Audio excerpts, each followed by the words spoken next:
Pemirsa, seorang pemuda di Lumajang, Jawa Timur tewas dianiaya usai diduga selingkuh dengan istri pelaku.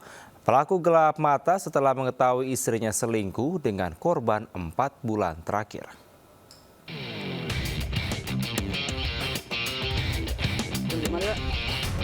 Warga Desa Mojo, Kecamatan Padang, Lumajang digegerkan dengan peristiwa pembunuhan yang terjadi Selasa pagi. Peristiwa itu bermula saat korban Ahmad Zakaria, 24 tahun, warga setempat, tiba-tiba dianiaya menggunakan celurit saat berpapasan dengan pelaku AI, 22 tahun, yang merupakan tetangga desanya. Meski sempat berupaya kabur, namun karena terluka cukup parah, korban akhirnya tewas di lokasi. Usai membunuh korban, pelaku kemudian menyerahkan diri ke polsek setempat. Pelaku nekat membunuh korban lantaran geram mengetahui korban terlibat asmara dengan istrinya. Dari tangan pelaku, polisi mengamankan sebilah celurit yang digunakan untuk menghabisi nyawa korban. Yang seperti saya sampaikan, di mana korban diduga melakukan suatu perselingkuhan dengan istrinya tersangka. Namun sudah selesai di saat itu, karena masih ada perasaan cemburu. Pelaku harus mempertanggungjawabkan perbuatannya dan dijerat pasal 338 tentang pembunuhan, ancaman hukuman maksimal 15 tahun pidana penjara. Dari Lumajang, Jawa Timur, Yayan Nugroho, iNews melaporkan. Pemirsa, polisi menggelar olah tempat kejadian perkara lanjutan di rumah lokasi temuan 5 jenazah di Indramayu, Jawa Barat. Dalam kasus ini, polisi telah memeriksa 5 orang saksi.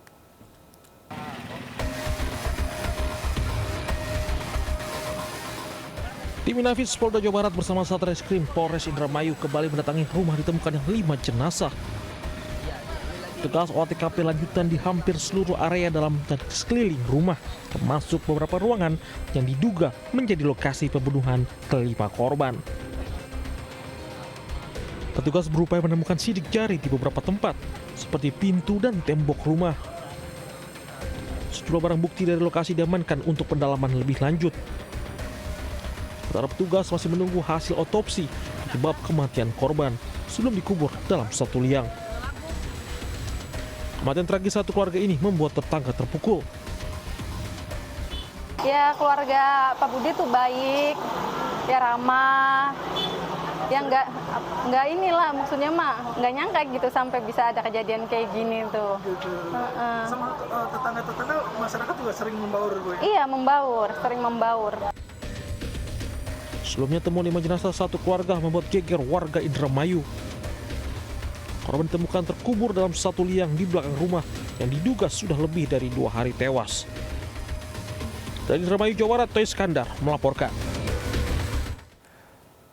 Diduga akibat api bakaran sampah, sebuah gudang kayu dan 2 rumah terbakar di Legok, Kabupaten Tangerang. Warga panik lantaran lokasi gudang berdekatan dengan permukiman warga.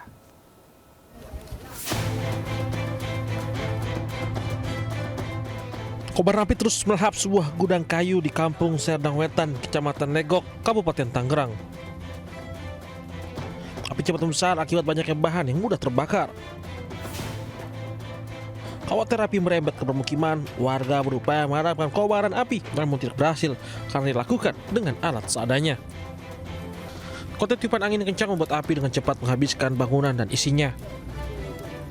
Api diduga berasal dari salah satu karyawan yang membakar sampah sembarangan hingga terjadi kebakaran. Selain gudang, 2 rumah warga ikut terbakar. 4 unit damkar dikerahkan ke lokasi untuk pemadaman. Ini gudang kayu saja kayaknya. Apa aja yang terbakar? Sebenarnya kayu kayak triplek gitu terbakar. Itu semua rata Pak ya? Ya. Tak ada korban jiwa dalam peristiwa ini, namun kerugian material mencapai ratusan juta rupiah. Dari Kabupaten Tangerang, Banten, Aymar Rani melaporkan. Diduga karena rapuh dan sudah tua, tembok salah satu minimarket di Kota Depok, Jawa Barat roboh. Akibatnya belasan motor yang sedang terparkir tertimpa reruntuhan tembok hingga alami ringsek.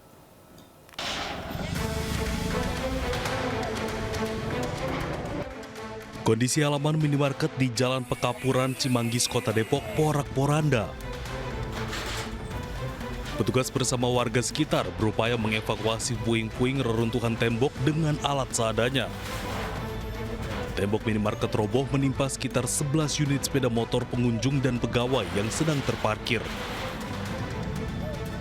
Diduga salah satu orang tertimpa tembok yang roboh, mengalami luka ringan dan sudah dibawa ke klinik terdekat. Diduga tembok roboh karena konstruksi yang rapuh dan sudah tua. Dia kejadian mendadak sekitar 1:30. Ada angin nggak sih, Pak? Anginnya sih mungkin kecil, tapi kan saya alhamdulillahnya saya di dalam, Pak.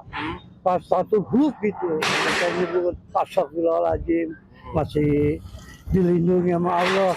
Kayaknya sih bangunannya udah lama, Pak, karena ya sering bocor dari atapnya. Gitu. Untuk penyelidikan lebih lanjut, pihak kepolisian dari Polsek Cimanggis pun telah memasang garis polisi di lokasi kejadian. Dari Depok, Jawa Barat, Iyung Rizky, iNews melaporkan.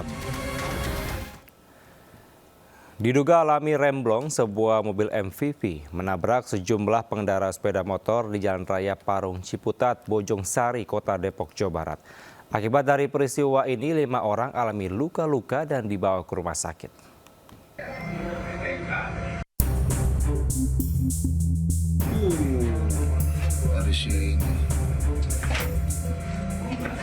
Sebuah mobil jenis MPV hilang kendali hingga menabrak dinding pembatas SPBU di Jalan Raya Parung Ciputat, Depok, Jawa Barat. Mobil sempat menabrak sejumlah sepeda motor sebelum terhenti. Mengetahui kejadian itu, warga di sekitar lokasi langsung beramai-ramai menolong korban. 5 orang terluka dan harus dibawa ke rumah sakit.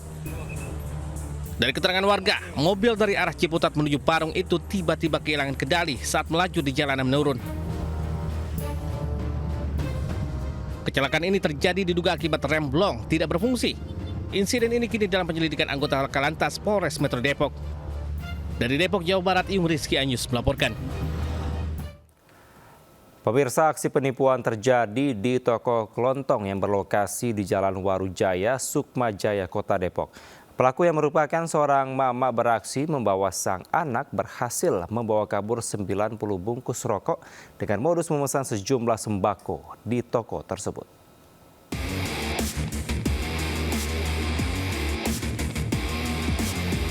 Dalam rekaman CCTV, seorang pelaku emak-emak dengan santai mengajak bicara pemilik toko dengan memesan sejumlah sembako seperti beras dan minyak goreng di toko kelontong Jalan Warujaya, Sukmajaya, Kota Depok. Pelaku juga memesan 90 bungkus rokok dengan berbagai merek. Menurut pemilik toko, pelaku menulis pesanannya dalam jumlah besar pada secari kertas. Setelah mendapatkan puluhan bungkus rokok, pelaku langsung membawanya menggunakan kardus dengan menaiki sepeda motor bersama anaknya. Pelaku juga berjanji akan kembali lagi ke toko untuk mengambil sisa pesanannya, namun pelaku tak pernah lagi kembali. Dianterin katanya, saya nggak bisa gitu. Dia minta pon itu, dia nulis sendiri. Oh gitu. Saya itu nggak sadar. Dia mintanya 5 bungkus. Rokok. Saya bilangnya iya aja.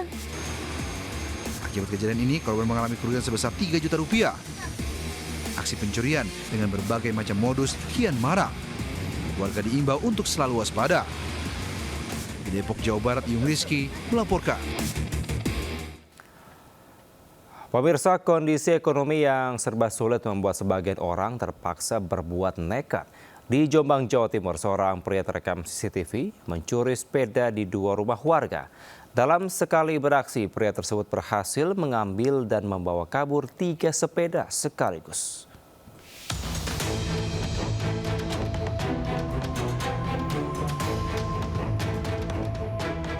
Aksi pencurian sepeda yang dilakukan seorang pria di wilayah Peterongan, Kabupaten Jombang, Jawa Timur terekam CCTV.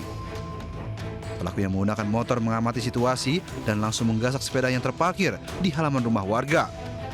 Sepeda incaran dinaikkan ke atas motor pelaku yang memang telah disiapkan. Tak hanya satu, pelaku bahkan mengambil 3 sepeda sekaligus dari 2 rumah berdekatan lalu kabur. Peristiwa pencurian baru diketahui setelah anak korban hendak berangkat ke sekolah dan mencari sepedanya. Korban baru mengetahui kejadian usai memeriksa hasil rekaman CCTV.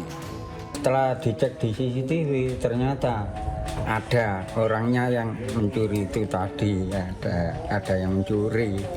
Jadi Berapa orang yang mencuri itu, Pak? Ya 1 orang cuma Dibawa dengan apa? ada alatnya. Itu loh, seperti andang itu loh. Korban yang mengalami kerugian mencapai 3 juta rupiah melaporkan kejadian ini ke polisi dibekali hasil rekaman CCTV. Dari Jombang, Jawa Timur, Muhtar Bagus melaporkan. Pemirsa, seorang pelajar SMK Negeri 14 Kabupaten Tangerang, Banten yang ikut unjuk rasa di gedung DPR 28 Agustus lalu meninggal dunia. Korban sempat jalani perawatan di Rumah Sakit Angkatan Laut Dr. Minto Harjo akibat alami luka di kepala.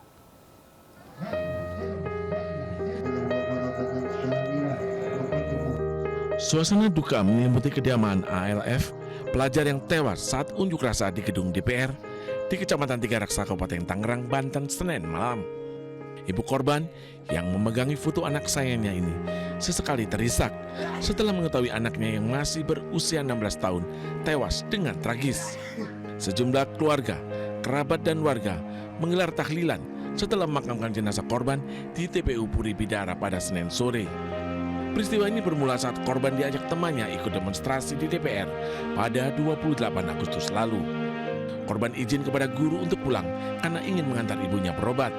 Namun setelah pihak sekolah menghubungi keluarga, ternyata korban tidak berada di rumah. Usai demonstrasi di DPR, korban sempat dinyatakan hilang. Keluarga baru mengetahui keberadaan korban yang kritis akibat luka parah di kepala di RSAL Dr. Minto Harjo melalui media sosial. Dari media sosial itu karena memang mungkin rekan-rekannya, temannya di lingkungan mengetahui, jadi disampaikanlah ke pihak keluarga dan memang posisinya sudah di rumah sakit dan ditangani alhamdulillah dengan baik di rumah sakit tersebut. Keluarga mengaku ikhlas dengan kepergian korban. Dari Tangerang, Banten, Ai Marani, iNews melaporkan. Pemirsa, Polda Metro Jaya menggelar patroli berskala besar. Patroli digelar untuk memantau dan menjaga situasi di Jakarta tetap kondusif.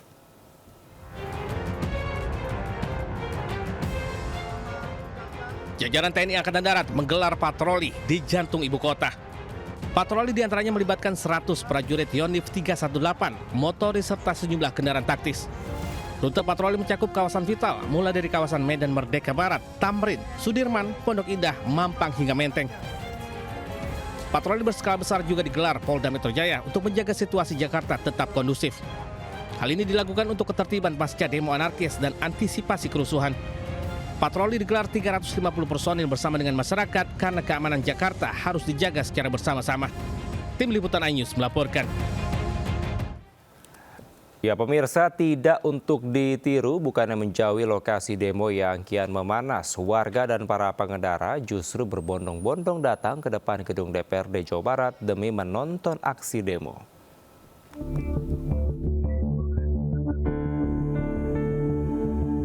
Bukannya menghindari lokasi demo, warga dan para pengendara yang melintas justru memarkirkan kendaraannya untuk menonton aksi massa bakar ban di depan gedung DPRD Provinsi Jawa Barat. Padahal saat itu, selain membakar ban, massa aksi melemparkan batu petasan hingga bom molotov ke arah gedung DPRD. Aksi ini pun terbilang berbahaya, namun warga sengaja datang ke lokasi hanya sekedar penasaran. Gimana? Penasaran. Kenapa penasaran? Ya soalnya di sini ramai ya, udah ikut orang-orang bisa jalan ke sini ya udah pengen lihat. Iya sih anarkis, tapi sebaiknya mah jangan sampai fasilitas umum juga. Warga diimbau agar tidak mendekati area massa aksi, mengingat aksi massa kian anarkis. Dari Bandung, Jawa Barat, Ervan David, iNews melaporkan. Sejumlah aksi demonstrasi masih terjadi di sejumlah wilayah di Indonesia. Bentrokan antara massa dan aparat pun tidak terhindarkan dalam sejumlah aksi ini.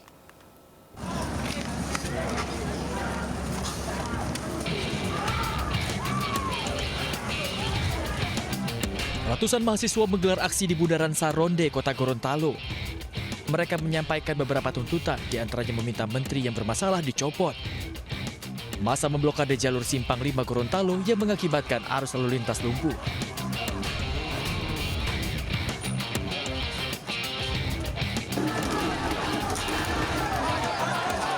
Kericuhan tak terhindarkan saat aksi dilakukan mahasiswa dari berbagai aliansi di kota Ternate, Maluku Utara. Massa yang berorasi dan mendesak masuk mendekati kantor DPRD Kota Ternate ditahan oleh aparat yang membentuk barikade pengamanan.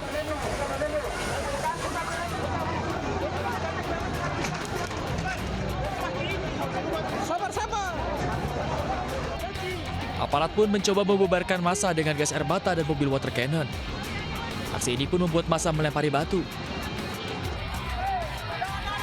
Kericuhan juga mewarnai aksi mahasiswa di kota Palopo, Sulawesi Selatan. Bentrok terjadi antara aparat kepolisian dan ribuan mahasiswa. Aparat melepaskan tembakan gas air mata untuk membubarkan kerumunan mahasiswa yang menduduki kantor DPRD Kota Palopo. Dalam orasinya, para mahasiswa mendesak pencopotan Kapolri. Tim Liputan, A-News melaporkan. Sementara Polda Metro Jaya menetapkan 38 orang sebagai tersangka terkait kericuhan yang terjadi di Jakarta pada pekan lalu. Para tersangka tersebut telah ditahan. Sampai dengan hari ini, rekan-rekan, kami telah melakukan tindakan penahanan terhadap 38 tersangka. Ya, 38 tersangka telah ditahan.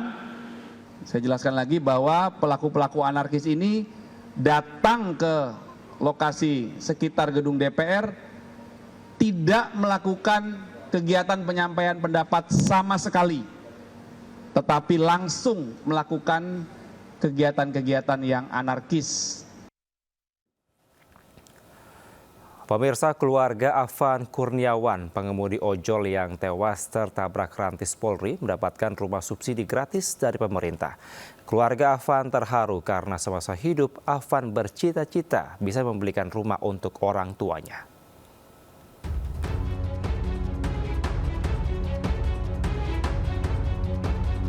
Menteri Perumahan dan Kawasan Permukiman Marwarar Sirait menyerahkan kunci rumah subsidi kepada keluarga Afan Kurniawan, pengemudi ojol yang tewas tertabrak rantis polisi saat aksi unjuk rasa.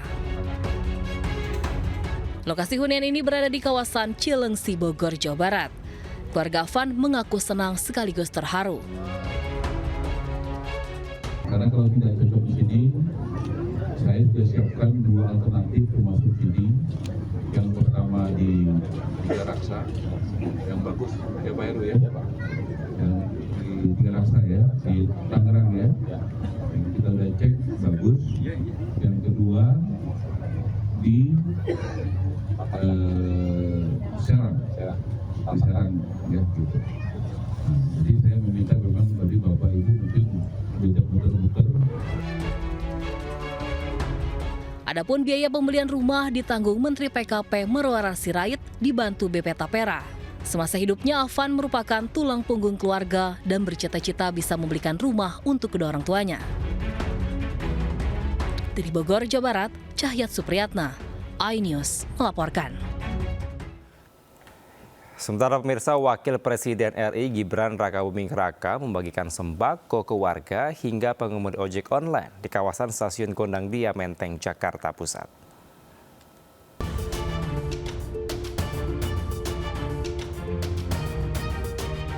Gibran didampingi Pas Pampres menemui langsung warga dan pengemudi ojek online di kawasan Stasiun Gondang Dia, Menteng, Jakarta Pusat. Gibran sesekali berdialog sembari bersuah foto dengan pengemudi ojol dan warga. Gibran juga menghampiri warga yang tengah mengantre sembako gratis. Syukur ada pembandingan. Terima kasih karena ada pembagian sembako. Jadi saya senang sekali bisa dapat beras, bisa buat makan. Saya import dari anak saya kerja di sini, maksudnya ngojek di sini. Dalam waktu 30 menit, sembako sebanyak 1 truk habis dibagikan ke warga.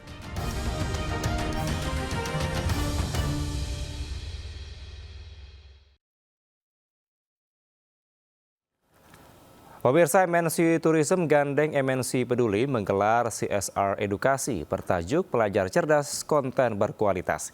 Program ini memberikan pembekalan bagi siswa SMA untuk membuat konten video yang tidak hanya menarik, namun juga bernilai dan juga bermanfaat. Puluhan siswa SMA Negeri 1 Caringin Kabupaten Bogor, Jawa Barat antusias mengikuti kegiatan bersama tim MNC Tourism dan MNC Peduli. Melalui program Pelajar Cerdas Konten Berkualitas, siswa dibimbing untuk membuat konten video yang tidak hanya menarik, tapi juga bermanfaat dan memberi nilai tambah. Mereka diajarkan teknik pengambilan gambar, penentuan angle, hingga cara menyusun narasi yang tepat, sehingga konten yang dihasilkan lebih berkualitas. Bersama MNC Peduli, CSR edukatif ini menjadi wadah bagi siswa untuk menyalurkan bakat dan minat menjadi konten kreator yang positif dan kreatif.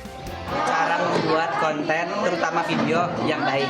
Ya, itu aja. Sama ya banyak sama pengertian konten, jenis-jenis konten. Senang banget. Pelatihan dalam rangka membuat konten video yang memang untuk siswa menjadi lebih mengerti bagaimana cara menggunakan konten itu bermanfaat. Sebelumnya, program roadshow sekolah yang digagas MNC Tourism dan MNC Peduli juga digelar di SMA N1 Cigombong, Bogor, Jawa Barat. Program edukatif ini mendapat apresiasi siswa dan pengajar SMA N1 Cigombong yang berharap menambah pengetahuan dan kemampuan para siswa dalam berkarya.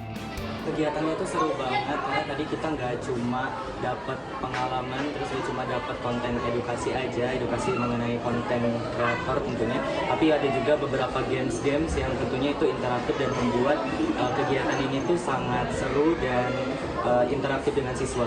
Untuk kegiatan ini bagus ya menurut saya, itu terutama untuk anak-anak peserta didik, artinya untuk belajar bagaimana anak-anak itu membuat konten yang searah, terarah, dan terfokus kemana arah ini akan dilakukan. Para siswa juga diberi kesempatan untuk membuat konten dan video terbaik yang akan diikutsertakan dalam kompetisi pada Grand Final yang akan berlangsung pada 17 September 2025 di Lido Lake Resort. Dari Bogor, Jawa Barat, Wildan Hidayat, iNews melaporkan. Pemirsa, seorang diplomat Indonesia di Peru tewas ditembak orang tak dikenal. Penembakan terjadi saat korban sedang bersepeda bersama istrinya di kawasan permukiman. Insiden penembakan yang menewaskan seorang diplomat Indonesia di Peru dibenarkan oleh Menteri Luar Negeri Sugiono. Selain menyampaikan duka cita kepada keluarga, Menlu Sugiono menyebut telah meminta kepolisian setempat untuk mengusut tuntas aksi penembakan tersebut. Sebelumnya media Peru melaporkan aksi penembakan di wilayah distrik Lince pada Senin waktu setempat. Dalam laporannya terdapat korban jiwa seorang pejabat diplomatik Kedutaan Besar Indonesia di Peru. Korban atas nama Zetro Leonardo Purba ditembak 3 kali oleh orang bersenjata beberapa meter dari apartemen yang ia sewa bersama istrinya. Usai ditembak, Zetro dibawa ke klinik Javier Parado, namun nyawanya tidak tertolong.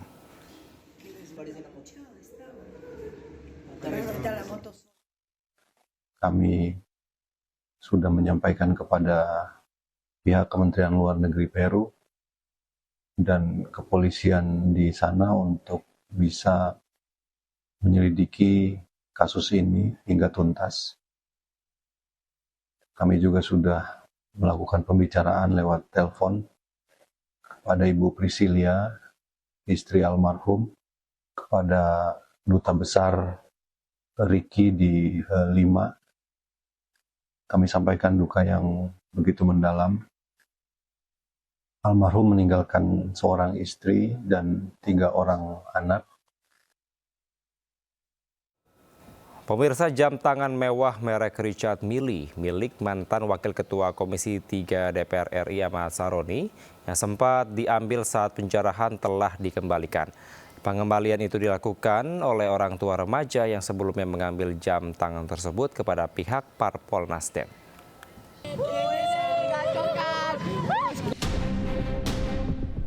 Viral di media sosial, seorang bocah berusia 14 tahun mengambil jam super mewah saat penjarahan di rumah mantan Wakil Ketua Komisi 3 DPR RI, Ahmad Sahroni. Warganet pun heboh karena jam tersebut ternyata harganya selangit mencapai 11 miliar rupiah. Karena merasa bukan haknya, pihak orang tua langsung melapor kepada Ketua RW. Kak, ini jam bukan hak kita. Bapaknya juga udah ngomong, kita pulangin ya. Abi udah ketemu Pak RT, Pak RW, udah ketemu perangkat juga. Tadi malam diterusin. Jadi biar ini memang bukan hak kita juga Kak. Jadi nanti. Dan ini memang betul yang Bapak bilang ini limited edition kayaknya. Jam yang harganya fantastis tersebut akhirnya dikembalikan melalui anggota DPRD fraksi Partai Nasdem. Pengurus RW setempat juga sempat mengimbau warga yang turut serta dalam penjarahan untuk mengembalikan barang kepada pemiliknya. Sebelumnya, sejumlah massa menggeruduk kediaman rumah Ahmad Sahroni di Jalan Swasembada Timur 22, Kebon Bawang, Tanjung Priok, Jakarta Utara. Selain melakukan pengerusakan terhadap sejumlah mobil, massa juga menjarah isi rumah diantaranya jam tangan mewah, tas branded, dan perabotan-perabotan rumah lainnya. Dari Jakarta, Rizky Falufi, Anyus melaporkan. Pemirsa, diduga cemburu mahasiswa di Probolinggo dibacok bertubi-tubi saat nonton pawai 17 Agustus. Selang 6 jam kemudian pelaku berhasil diamankan polisi.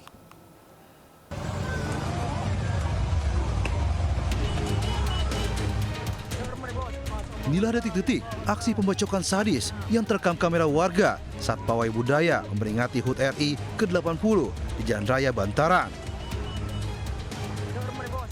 Dalam video tersebut, pelaku berkali-kali membacok korban MA 23 tahun, seorang mahasiswa, hingga tergeletak bersimbah darah. Korban mengalami luka robek pada tangan, dada, serta kepala. Polisi akhirnya menangkap pelaku DEP 31 tahun di tempat persembunyiannya. Sedangkan korban kondisinya kritis dan kini mendapat perawatan intensif di RSUD Dr. Muhammad Saleh. Pelaku tega membacok korban lantaran terbakar api cemburu. Korban ada hubungan istimewa dengan istrinya. Melakukan penganiayaan dengan menggunakan senjata tajam yang digunakan ataupun dilakukan penganiayaan itu sebanyak lebih kurang 25 kali. Motif utama adalah cemburu karena istri pelaku, istri tersangka melakukan komunikasi via WhatsApp dengan korban. Akibat perbuatannya, pelaku terancam hukuman 15 tahun penjara.